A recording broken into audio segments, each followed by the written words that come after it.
What would Sky Strikers look like in Pokemon? As I've been learning more about Pokemon's rules and mechanics, I've wondered what a Yu-Gi-Oh deck would look like if it were brought into the world of Pokemon. So today, I tested a custom Sky Striker Pokemon deck against real Pokemon decks to see if this creation was too powerful, too weak, or fit right in to Pokemon's TCG. I hope you enjoy. Starting with the Pokemon, the first one I made was Sky Striker Ace Ray.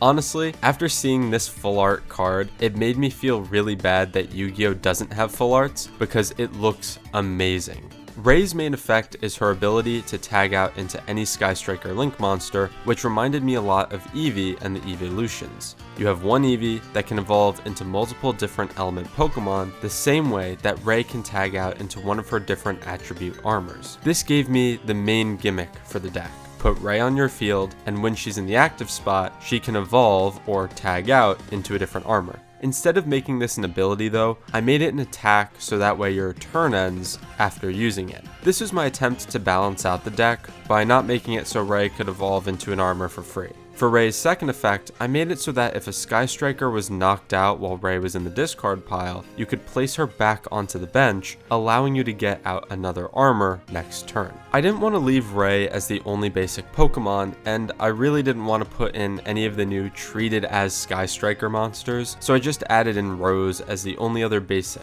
Rose is essentially the same as Ray, minus two key differences. Instead of being able to tag out, Rose's free attack prevents your opponent from using their active Pokemon's ability during the next turn. This is similar to her negate effect when she's summoned. She also shares Ray's revive effect and says she can be used to evolve any Sky Striker Ace Pokemon that evolves from Ray. Then, for the suits, I added the three main elemental suits: Kagari, Shizuku, and Hayate, as well as the newest one from Duelist Advance, Ace Zero. Starting with the three Link ones, each have an attack that deals 150 damage and costs 3 energy, as well as an ability that mimics their Yu-Gi-Oh effect. Kagari can add a Sky Striker trainer from the discard pile to the hand when it's evolved. Shizuku can search a Sky Striker trainer at the end of the turn it's evolved, and Hayate can dump a Sky Striker trainer from the deck to the discard pile when it attacks. Each attack also has an effect that mirrors their secondary effects in Yu-Gi-Oh! Kagari's Flaming Strike does an additional 10 damage for each trainer in the discard pile. Shizuku's Freezing Strike makes it take 10 less damage next turn for each trainer in the discard pile, and Hayate can attack directly or just place damage on any of your opponent's Pokemon. We'll come back to Ace Zero since it's the boss of the deck, and I want to leave it for last. Moving on to the trainer cards, I decided that the no monster in the main monster zone gimmick really wouldn't work in Pokemon. This is because the closest thing to having a main monster zone is the bench, and it seems a little too disadvantageous to make all the items require no Pokemon on the bench. At least with normal Sky Strikers, you can set cards in the back row to defend yourself, but on your opponent's turn, there's no interruptions. So it makes more sense to kind of do away with that effect, unfortunately. So, that being said, I changed the requirements of certain Sky Striker trainer cards so that they can only be activated when you already have 3 or more trainers in the discard pile. This is in order to give them an extra condition to make it a little more balanced. Starting with Engage, the effect is pretty much the same as it is in Yu-Gi-Oh! Searching a Sky Striker card and drawing one if you have 3 or more trainers already in the discard pile. That is unfortunately where the easy translations end. All the other Sky Striker spell cards are so intertwined with Yu-Gi-Oh! Specific mechanics, like stealing and destroying monsters for free, that they would take an extra few steps to work in the world of Pokemon. Starting with the Mecha Quick Play spells, I decided to have 2 of them, Mecha and Widow Anchor, be tools that have similar effects to Pokemon TMs. They're discarded the turn they're activated, and can only be activated once there are 3 trainers in the discard pile. Instead of stealing a monster from either discard pile or your opponent's field, I made it so that they can use the attack of either an opponent's Pokemon in play or in their discard pile to mimic their Yu-Gi-Oh! Effect but keep it balanced. I also made it so they're placed in the discard pile the turn they're used, since they would go straight to the graveyard in Yu-Gi-Oh! After using. For Hornet Drones, I made it similar to the old fossil cards that would place themselves onto the bench as Pokemon. Hornet Drones also has an ability that allows it to evolve into one of Ray's evolutions as if it were Ray, giving you easier access to the stage 1s. However, similar to Pidgeot EX's Quick Search effect, you can't use 2 Sky Striker maneuvers in one turn. For the 2 maneuver trainers, I made it so Afterburners can place a damage counter on your opponent's Pokemon for each trainer in your discard, with a max of 3 damage counters, and it can pop a tool if there are 3 or more trainers in the discard. Jam Wave essentially has the reverse effect, popping a tool and then placing up to 2 damage counters if there are 3 or more trainers in the discard. The last 2 cards are the odd ones out of the group, Area Zero and Multi-Roll, a Stadium and a Supporter. Starting with Area Zero, the Stadium card allows you to look at the top 3 cards of your deck and add a Sky Striker you find there to your hand. Then I made it so that you have to discard a card of yours in play, whether it's a Pokemon, tool, energy, etc. While that one was pretty easy to copy, Multi-Roll was definitely the hardest. In essence, its effect is, after it's activated, you can add Sky Strikers from your discard to your hand at the end of the turn for every Sky Striker activated after Multi-Roll. But the catch is that you have to send them to the Lost Zone if you use them next turn. I'm not sure if they technically become new cards once they leave the discard, but this is at least the idea of what I was going for. Since this is Pokemon after all, I had to make sure to include an archetypal energy of some kind, so I made Sky Striker Energy. The art is based off the Sky Striker token card and provides 2 energy of the attached Sky Striker Pokemon's type. If it gets attached to anything else besides Sky Striker, it's immediately destroyed. I know providing essentially 2 luminous energy is pretty busted, so I made sure that all the attacks cost at least 3 energy to slow the deck down a bit. Before going over the boss monster, I wanted to mention 2 more Yu-Gi-Oh cards I converted that aren't Sky Striker cards. The first is Upstart Goblin, an absolute staple in normal Sky Strikers, which allows you to draw 1 and, in its Pokemon format, heal 10 damage off all your opponent's Pokemon. The second card is Monster Reborn, which puts a Pokemon from your discard pile onto your bench and then allows you to switch it in as your active Pokemon. Now, the card you've all been waiting for, the boss monster, Sky Striker Zero EX. This card has 3 effects. The first is its ability, which allows you to search for any Sky Striker card on summon, when it's evolved and put into play. The second is its tag out attack, Sky Striker Disengage, which does no damage and allows you to discard it to put Ray and Rose onto your bench. Its last attack is Linkage Strike, which only costs 2 energy and does its full 200 damage. The only catch with this card is that it's not a Sky Striker Ace Pokemon, which means that Hornet Drones can't tag out into it. The reason I made it that way was so that way it wasn't too broken and you could just instantly get out your best card using just a trainer that's searchable off of Sky Striker Engage. Since in normal Sky Strikers, you can't actually use just Hornet Drones to summon it unless you were to use Hornet Drones, get out Kagari, add back Hornet Drones, and then link for 2. That's it for all of the custom cards. Now let me show you the deck I'm running so that you can see the full 60 card deck before I go into the duels. Also, isn't it crazy that we can technically have 4 Engage and 4 Upstart? So for the Pokemon, I'm just going to start off by saying there is one surprise Pokemon that you will see at the end for sure, but I'm just going to put that off to the side in case you are counting how many I'm playing.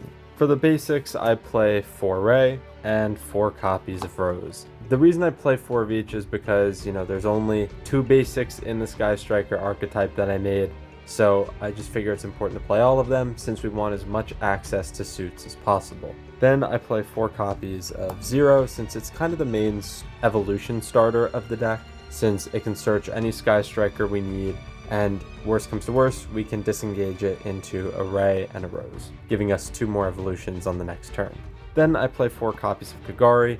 It is the best recursion card since there aren't a lot of actual Pokemon cards that can recur trainers. This card is insane.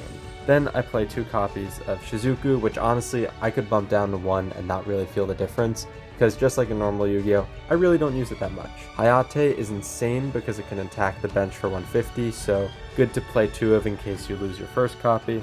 And that's it for the Pokemon. Now onto the trainers. Trainers, isn't it crazy that you can play 4 copies of Engage because Pokemon's limit is 4? Also, 4 copies of Hornet Drones because no ban list. Equally insane. Then I play 4 copies of Widow Anchor since it costs 2 energy to use, which is just 1 copy of Sky Striker Energy, which is searchable, and then you can steal any of your opponent's attacks, which is pretty good. I also play 2 copies of Shark Cannon since it lets you use any of your opponent's discarded Pokemon's attack. So it's an interesting way to kind of work around stealing from the GY. Then I play 3 copies of Afterburners just to get the 3 damage counters per, plus any adding back from Kagari. Then 2 Jamming Waves to get the additional 2 damage counters and pop any tools we need. Then I play 2 Multi-Roll. I think the way these work is that you can actually revive the other Multi-Roll, so I may have accidentally created an infinite loop, but it's okay. 2 Multi-Roll.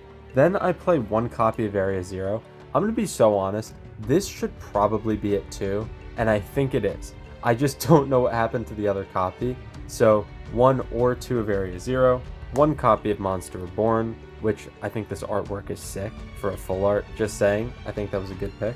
And then 4 copies of Upstart Goblin, just for the additional draw power and to get trainers in the graveyard or discard pile. And then 1 copy of Ultra, 3 copies of Great Ball, just because I had the extra cards lying around and I figured they were decent trainers to just dig through the deck more. That is it for the trainers. Now let's move on to the energies. Last but not least, I play 4 copies of Sky Striker Energy. This card counts as 2 of the attached Pokemon's type. So, I mean, it doesn't really matter what else we play. We just need to play 1 fodder energy, since you never want to attach 3 basic energies when Sky Striker counts as 2. So I just play 5 basic darks because Ray is your main starter. She's a dark type, and also this mystery card we play will benefit from having dark types. That's it for the energies. Now let's look at the duels. Hi guys, so I may or may not have gotten pneumonia while I was working on this video, so here's kind of a brief overview of how the duels went, because I shouldn't really talk that much. The full versions will still be posted for members, it's just gonna take some extra time. Round 1 was Dragapult vs Sky Striker, and thanks to the power of Bidoof, I basically shut down his ability to play the game until I set up Dragapult EX and started beating down all of his Pokemon in 1 hit. The second duel, I used Strikers and GamesDean used the Bridge deck, and thanks to the power of Friendship and another Bidoof, Sky Striker got shut down and wasn't able to play the game again. So the Bridges won that one.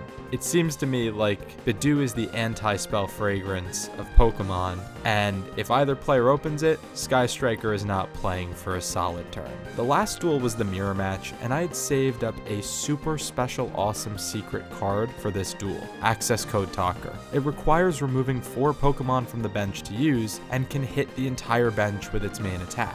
Unfortunately, GamesDean Widow Anchored the attack before I could use it and ended up winning the duel with it. What I noticed across all the duels was that although the Sky Striker Pokemon are very powerful, the high energy requirement and lack of consistent way to get it out really ends up hurting the deck and makes it so that way its main attacks are done through Widow Anchor or Shark Cannon, and limits its ability to quickly attack to having to use one of the tools. The other thing I noticed is that the Strikers don't have enough health to really tank hits, since a lot of big EX monsters do more than 150 damage in a single hit. In all fairness, I think it would have been interesting to see what the deck looked like if I ran other supporters or non-archetypal cards, and who knows, maybe a Munkidori could have gone a long way in the deck. Like I said before, I'm still relatively new to Pokemon, so this was a very interesting experiment, taking a Yu-Gi-Oh deck that I've used for years and trying to convert it to a Pokemon deck. So with that in mind, what do you think?